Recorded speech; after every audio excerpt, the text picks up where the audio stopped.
How are you doing today? We have a wonderful show for you today. There's going to be so much good information. I promise you, you don't want to miss this. Stay here, stay tuned. We'll be right back.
Welcome back.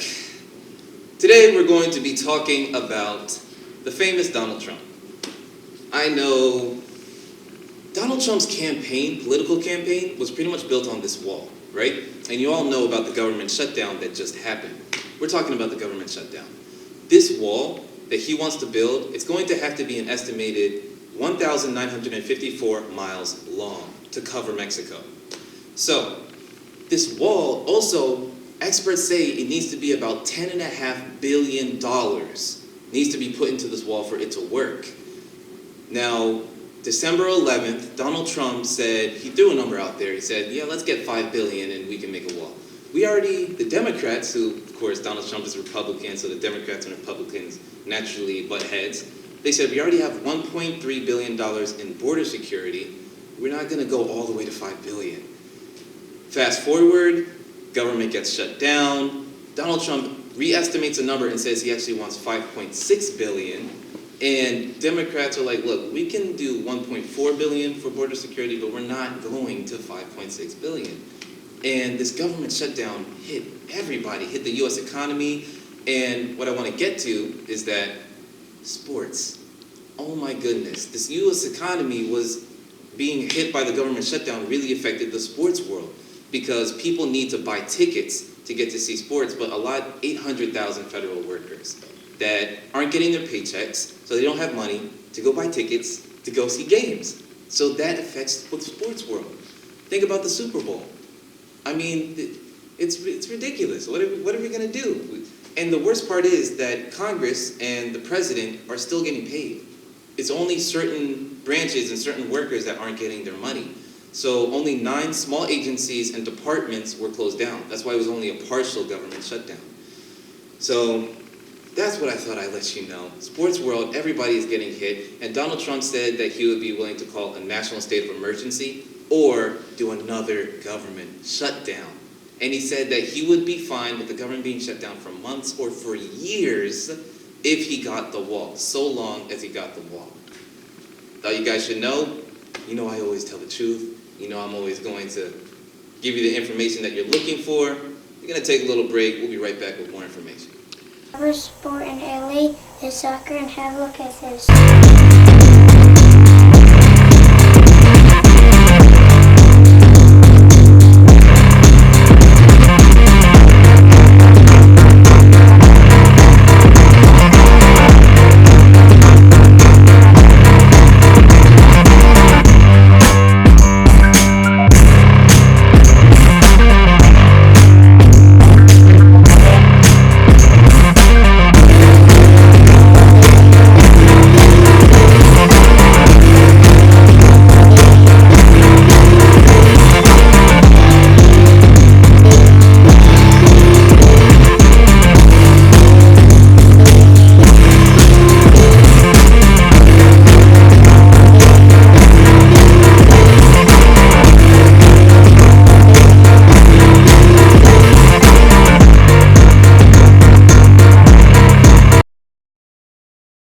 Welcome back to Teens Talking Sports. I'm your host, Alian, Scarlett, and we're back here talking about sports, of course. So here's what we got going on. This government shutdown really hit everybody, and that affects the sports world as well, more than you might know. I'll give you an example. So I have a business called Spotless Glow Cleaning Services, and we have clients that work for the government. When they have their checks withheld, when they don't get their money, then they're not able to pay us. When they can't pay us, we can't have money to go and see games and go and buy tickets to go and see games. It's a mess. It's a mess, more than you might know. If you really take the time to do the research, you'll understand just how bad things are. So when you take that into consideration, and then you consider the fact that Donald Trump would be willing to shut down the government again or call a state of national emergency, what is there left to say? I mean, I don't know what to tell you. I don't know what to tell you guys. The sports world, there are people that are not being affected by the government shutdown, and that is people in Congress, Donald Trump, Vice President, people like that that are higher up. It's 800,000 federal workers that are not getting their money, who are not able to help fuel the U.S. economy, which runs on people spending money. When they don't have money, they can't spend money, and the U.S. economy goes down, and that affects sports. That's the issue that we're tackling today. So when you put up this wall, keeping out Mexico, I mean, you're disrupting the unification of people. I mean, take soccer, for example. Soccer, big sport, international sport. It's not like rugby, it's not like cricket. Everybody knows soccer. I think everybody has tried it at least once, or at least seen it. Honestly, Donald Trump putting up this wall, it's offensive to multiple nationalities, because it's not like America is the only one that plays soccer. You know what I mean? It's played in Africa, it's played in Jamaica, it's played in Mexico, it's played here, it's played everywhere. You put up this wall, you put up this border, you're disrupting the flow of sports. You're disrupting the passion that is put into soccer. Have you seen some people get angry over a goal being scored? It's incredible. Soccer stirs up passion. Soccer is a passionate sport. Everyone deserves the right to be involved in it.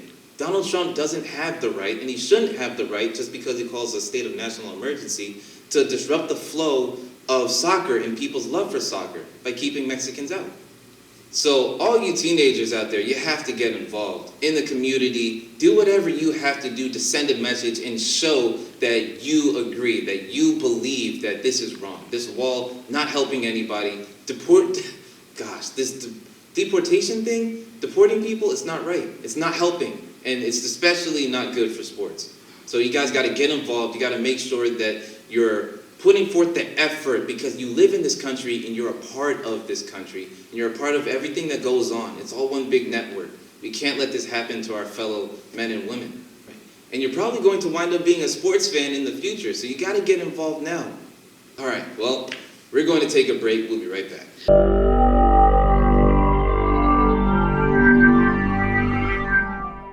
Hi, welcome back. I'm your host, Alian Scarlett. So you hear me talk about soccer a lot. Let me give you a little example of what I'm talking about.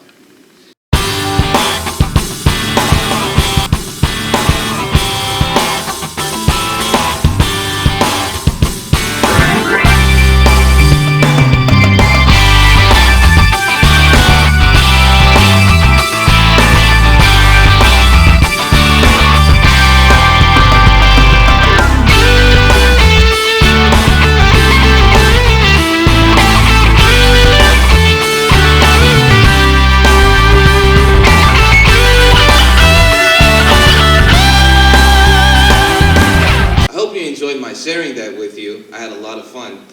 We're going to take a really quick break. I'm Austin Russell. I'm the team leader for Luminar Technologies, based up in the Bay Area by Stanford in the US. I started at a really young age of sort of getting really interested in some aspects of computer science and software development. Then sort of moved on to some of the electrical engineering, computer engineering aspects of that. Did a bit of independent contracting at this time. This is a few years ago when I was really young, about like 10 or 11 at that time. And since then, though, and over the past 4 years or so, I've gotten really into specifically photonics. We can add whole other dimensions of information when you manipulate light over just purely, let's say, acoustic or electrical phenomena. For the past few years, I've been focusing on developing some various new imaging technologies. They're called LiDAR and hyperspectral imaging systems, both of which are high resolution and in real time. The LiDAR system that I was developing, it's able to measure not only sort of an X and a Y axis of a field of view like a regular camera, but also a Z axis, as in the depth of each pixel within the individual image. So you have an entire high resolution depth map that can span distances even up to a kilometer. The second sort of imaging modality that I also we're developing is a real-time hyperspectral camera system that's actually able to identify the molecular composition of all the objects within the field of view completely in real time. It's able to send out a very short pulse of light into the environment to 2 million different locations, all in 1/60th of a second. There are current systems that exist that do this. However, unfortunately, they're extremely costly, often tens, even hundreds of thousands of dollars. Also very bulky, about the size of, maybe this large, the size of like a mini fridge, you could say. So right now we have it down to the size of a few pennies. I definitely see how a lot of these technologies that were originally presented, decades ago, some of the original Star Trek episodes can actually be realized today. It's definitely sort of a great foreshadow for what's to come.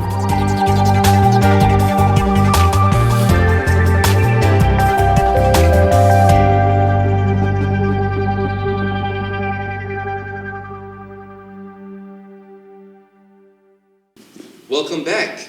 Let me tell you a little bit about how I got into soccer. So, this story is a long one, but I'm gonna shorten it for you guys. This story starts with my dad. I love my dad. My dad always loved soccer. And one day, I was downstairs and my dad was watching the World Cup. And I remember standing over the sofa, and it was Brazil versus the US. And my mom was rooting for the US and my dad was rooting for Brazil. And I just saw the smile on my dad's face and I knew that I wanted to try soccer. So that night, I went into the backyard and started juggling with my dad. Frustrating because it was so hard and I couldn't juggle with my feet. I had to start off on my thighs. But I started to get the hang of it after a while and I started to really enjoy it. Because every time I was able to do a trick or hit a new record, my dad smiled. And that made me happy. So moving forward, I'm just starting to get into a soccer team, playing games, and I'm going into a soccer field that was right by my house, and I'm practicing moves, I'm practicing skills, and I'm using cones, and I'm having so much fun. And that's how I got into soccer. But I started to take soccer seriously to where I wanted to be a pro soccer player. I really wanted to go all the way. I didn't want to stop. So my next move was high school soccer. Of course, you know about the freshman team. Went on a freshman soccer team, and I played my butt off. I started off as a winger on the right wing. I would go down the side of the field and get the crosses into the striker so that he could score the goals. But my coach saw more potential in me. He was an English coach that was playing pro in London, and he saw something more in me, so he decided to make me striker. And I started scoring goals. So I went up to JV by next year, playing more soccer, having more fun, and an opportunity came around for me to get scouted by playing soccer in London, England, and Barcelona. Cost money, wasn't free, but I was able to go door to door and raise the money. And when I went, I had so much fun. When I went to London, England, we got crushed. We got wrecked. It was like 10-0. It was terrible. But everybody said that it was just jet lag. Jet lag happens. We weren't in our element. We went to Barcelona, lost again, got wrecked. But it was a great learning experience. We got to learn how to work together as a team. We got to learn how to listen for our coach's directions and implement that into our gameplay. Soccer is all teamwork. It's not one person doing all the work. As much as I love Ronaldo, he could never run the whole team and just take the ball and go back and forth by himself. He needs the team. He needs the team. And I think that's why a lot of people don't like Barcelona or Barca, because the team is so well-oiled and the team has so many wonderful players that everybody roots for the other team because they just don't want a team that good to win. Neymar, Messi, they don't want to see Barcelona succeed. I'm a Barca fan. I love Barca. Honestly, there's no other sport that I would have rather played than soccer. As you know, I did boxing, but soccer was just where my heart was. And favorite player was Ronaldinho on Brazil and Robinho on Brazil. Robinho did this wonderful trick called the scissors, which he used to beat every player if you ever got the chance to watch him. Ronaldinho, he would juggle back and forth across the field. That's why I love juggling so much, and that's why I made sure that I was good at it, because I've done it in games before. People hated me for it because I thought I didn't take the sport seriously for juggling in the game, but you have to have fun when you're playing sports. If you're doing it just for the money, don't do it. If you're doing it just for someone else, do it for yourself. It's a hard sport. Not everybody can be an Olympian, just like not everybody can be a pro soccer player. So make sure that if you're doing sports, you're doing it for the right reasons. Do it because you love it, and I loved soccer. So, returning to my story, when I started playing soccer for my high school team, there was a little bit of friction, a little bit of drama, because there was a teammate that I had who was playing for another team. So he was playing for two teams at the same time, my high school team and his other team. So eventually our high school team had to go up against his team. So finally, when he had to, have to choose between the high school team and his other team, and he chose the other team, that kind of affected my career because our team started to fall apart after he left. He was very important to the team. He was a team captain, and he chose another team over the high school team. And so as a striker, I had to take over. I was scoring goals on him, and he hated me for it, and the team turned against me, and it was hard for my career. But as I said, what happens in life is 20% what happens and 80% how you react to it. I decided to take it. I decided to be a man about it. I was positive. I went home. I worked harder, ran around the block, made sure I had my stamina up, started practicing soccer, and nothing would break me down. I kept working. I kept working. And that's how you know you love soccer. When the passion meets the training, the talent, that's how you know you have something special. And I tell you, I still dream about soccer to this day. I get up and I think about soccer. Sometimes I juggle around the house. My mom hates it when I juggle inside the house, but I do it. And when I go to sleep, I dream about being in a game. Sometimes it's not even outside on a soccer field. Sometimes it's indoor futsal. I'm dreaming about just taking on people, scoring goals, megging people. You know how it is when you love soccer. You know that's the passion that I feel. And honestly, if Donald Trump tears that apart, it's going to be heartbreaking for a lot of people. It's going to hurt a lot of people. And it's going to be one of the many factors. This nation is already divided. He's going to contribute to tearing this nation apart further. And we cannot let that happen. Whatever you have to do, make sure that you get up and you do whatever it takes to get your message across that sports world, at the very least, has to stay unified, have to stay together, no matter what. So, soccer. I'll tell you, I also did boxing, but I also did basketball. Basketball was fun. I loved basketball. We're going to take a break, and we'll be right back.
Has to go down as one of the great feats in the history of the World Series.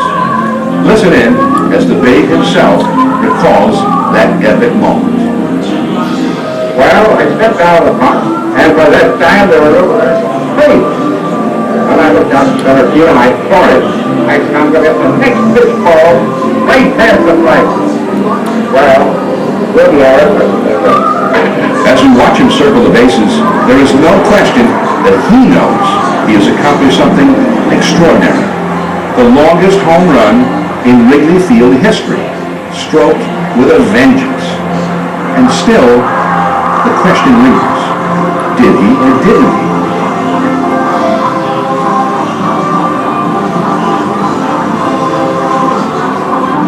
Visit the Babe Ruth Museum and birthplace and learn more about the greatest baseball player ever. I'm John Miller.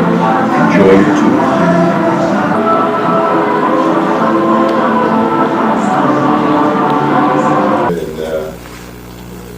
We're not about to get home runs like we used to. And I tell you, they got my real model bat back here, and it's actually too big now. So I actually wanted to go and see if I can get one of the lighter bats.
The discussion that nobody is having but needed to be had. I know you guys love this show. I know you guys wanted to hear this, so that's why I brought it to you. Don't forget to tune in to our next show. We're going to be talking about way more things that need to be talked about that no one else is. So, it's great to see you guys. I'll see you next time. I'm your host, Alian Scarlett. And Costa Rica's favorite sport is soccer. Have a look at this.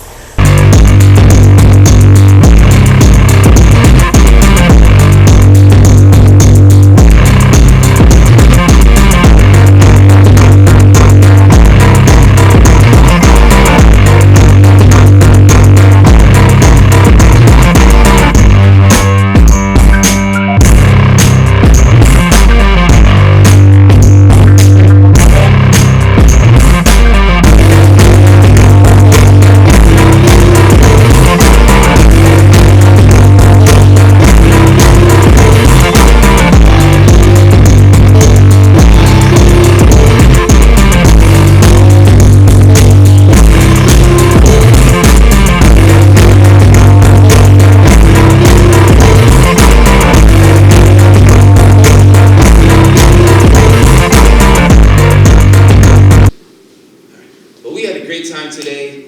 Oh, so much fun. Well, I'll see you next time on We're Talking Sports.